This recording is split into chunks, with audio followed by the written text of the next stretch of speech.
Assalamualaikum warahmatullahi wabarakatuh. Selamat datang di channel Tausiah Ustadz, tempat kita berbagi inspirasi dan ilmu seputar Islam. Semoga video ini membawa manfaat dan menjadi jalan kebaikan untuk kita semua. Bismillah. Yuk, kita mulai. Saya ingin sepakati dulu bahwa sebetulnya kalau kita bicara akhir zaman dengan diutusnya Rasulullah SAW, maka itulah sudah masuk dalam ruangnya akhir zaman itu. Ya, cuma kita belum katakan berakhirnya zaman, kita baru katakan akhir zaman. Ya, artinya apa? Kita berada di penghujung kehidupan dunia, ya, dan akan dekat ke akhir kehidupannya, artinya selesai di dunia ini karena dengan risalah selesai, maka tinggal umat menjalani sampai batas yang Allah tentukan. Ya, batas waktu yang telah Allah tetapkan kalau menunjuk kepada waktu spesifiknya, detiknya, menitnya sampai jamnya disebut dengan sa'ah namanya, as-sa'ah.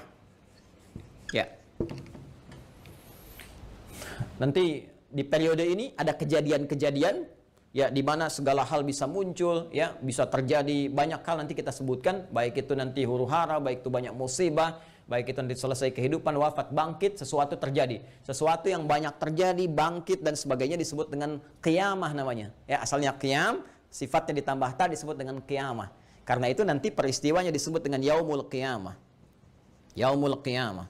Ya. Nanti ada surah Al-Qiyamah, surah ke-75, gitu kan?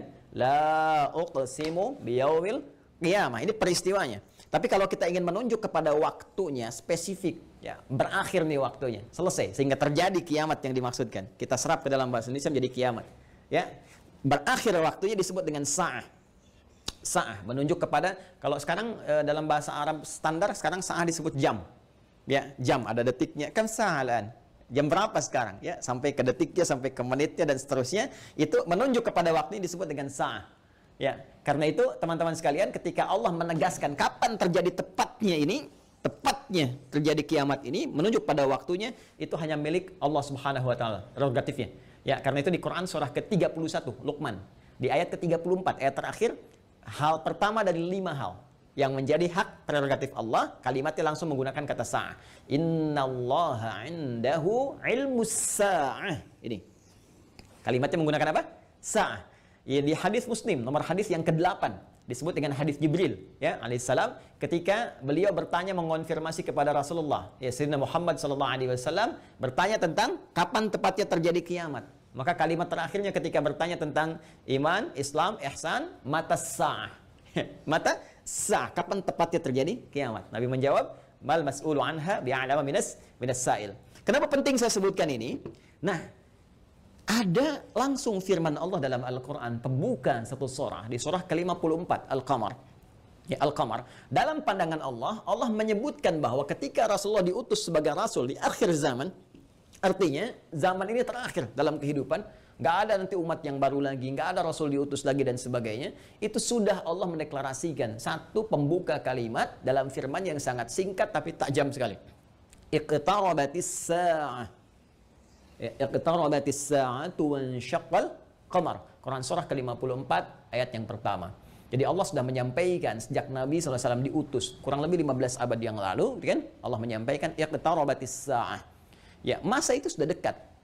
Ya, jadi sejak diutusnya Nabi, Allah sudah mendeklarasikan, sudah menyampaikan, ya, menginformasikan pada seluruh hambanya bahwa ini kejadian ini sudah dekat.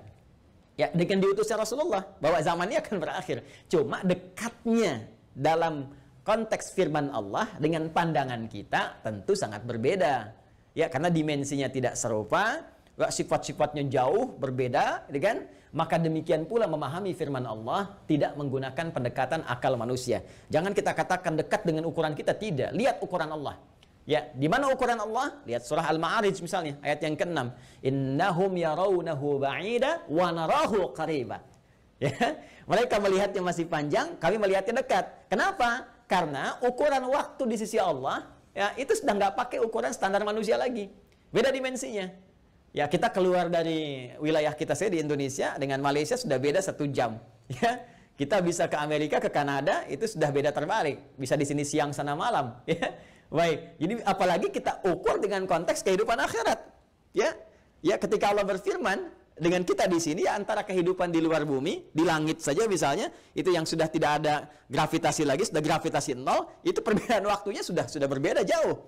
Makanya ketika Al-Quran menginformasikan fi yaumin kana miqdaruhu alfa sanatin mimma ta'udun, ya ada 1 tahun bisa beda 1000 tahun. Dalam konteks orang dihukum di neraka bisa setahunnya, seharinya serasa 50.000 tahun, sehari bisa 1000 tahun. Artinya kalau Allah katakan misalnya 7 hari, berarti masih 7.000 tahun ya. Ya, 2 hari berarti masih 2.000 tahun dalam konteks terkecilnya, dalam pandangan kita. Tapi kita tidak tahu kapan itu terjadi. Secara singkat Allah sudah mengatakan bahwa sejak Rasulullah SAW diutus, ini keadaan sudah akhir zaman. Ya kan? 1. Dan sudah mendekat kepada kiamat. Cuma dekatnya itu kapan waktunya, kita tidak tahu. Dalam pandangan Allah dekat, dalam pandangan kita ngitung dari masa Nabi ke sini masih 15 abad, belum kiamat juga, ya kan? Sekarang belum kiamat juga, makanya jangan tanya tentang waktunya. Ya, yang ditanya persiapan kita apa? Ya, kalau Anda bertanya tentang waktu pada sesuatu yang sudah diatur, kaidah mengatakan sesuatu yang sudah diatur, jangan banyak ditanya lagi. Nanti menjadi semakin tidak teratur keadaan Andanya.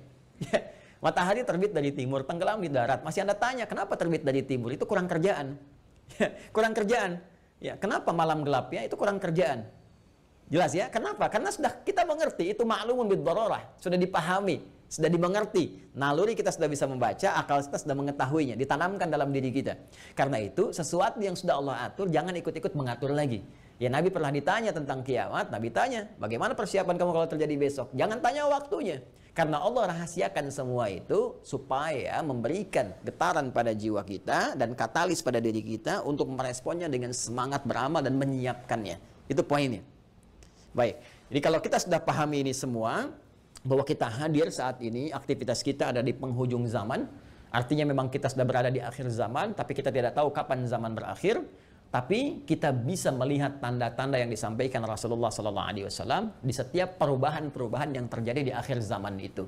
Perubahan-perubahan inilah yang menjadikan kita mesti menghadapi tantangan-tantangan yang dimaksudkan. Karena setiap era perubahan tadi itu ada tantangannya tersendiri, tahadiyatnya sesuai dengan karakteristik umatnya.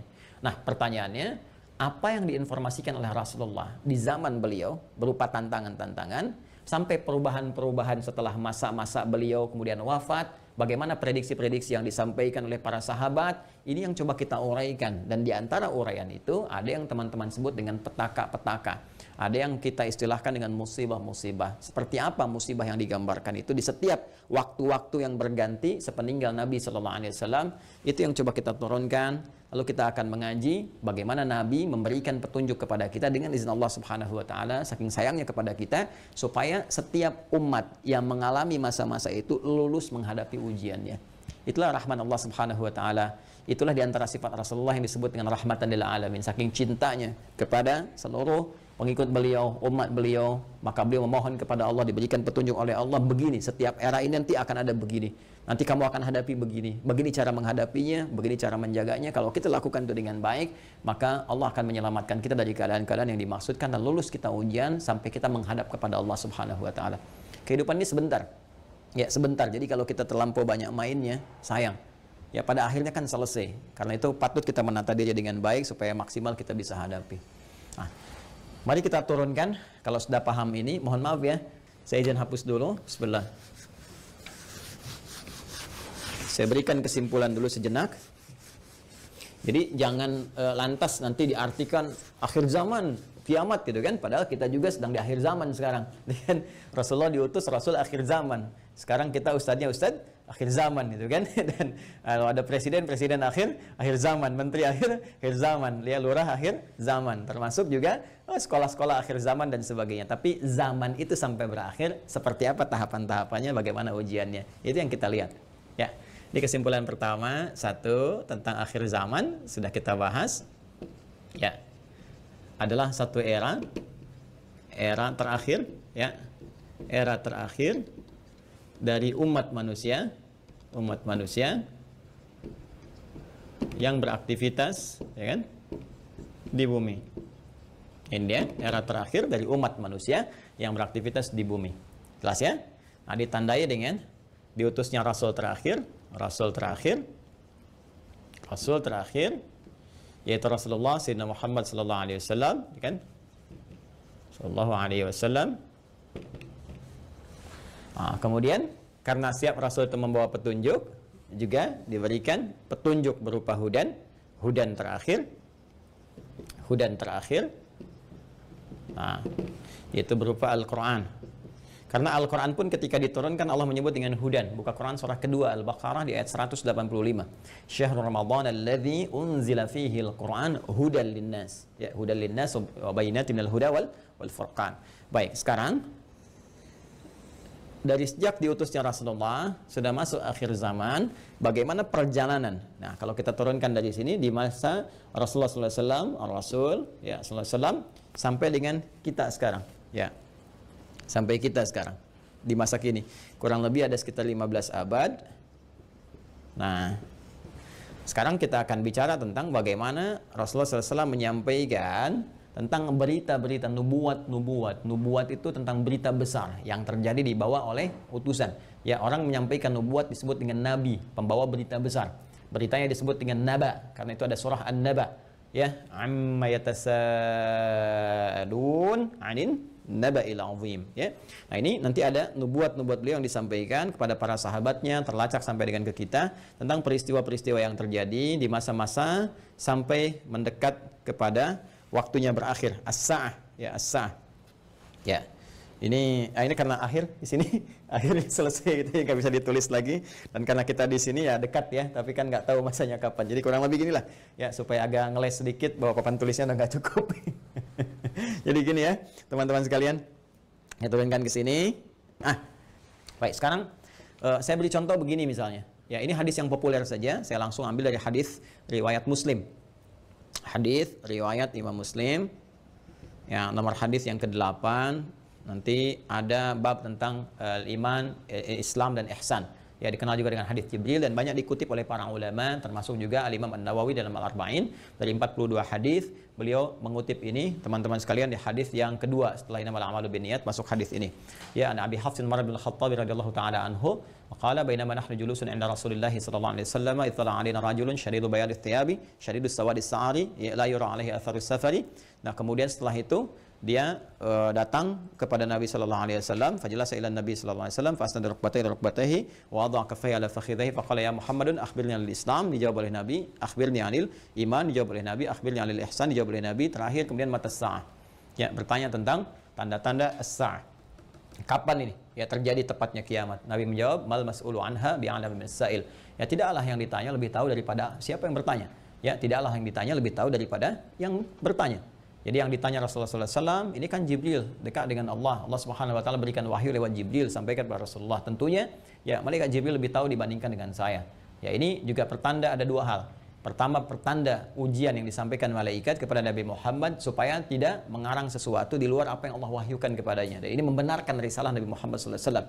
Yang kedua juga salah satu pertanda bagaimana ta'zimnya, ya, kagumnya malaikat Jibril pada Nabi Muhammad karena merasa Rasulullah lebih dekat dengan Allah Subhanahu Wa Taala. Bagaimana dipuji dalam Al-Quran, wa innaka la'ala khuluqin 'azim, dijamin surga sebelum wafatnya, inna a'tainakal kautsar. Ya, tentu ada pertanyaan dari malaikat, nih hamba luar biasa disayang Allah, dan hamba manusia yang sudah pada tingkat tersayang dari Allah itu melebihi malaikat.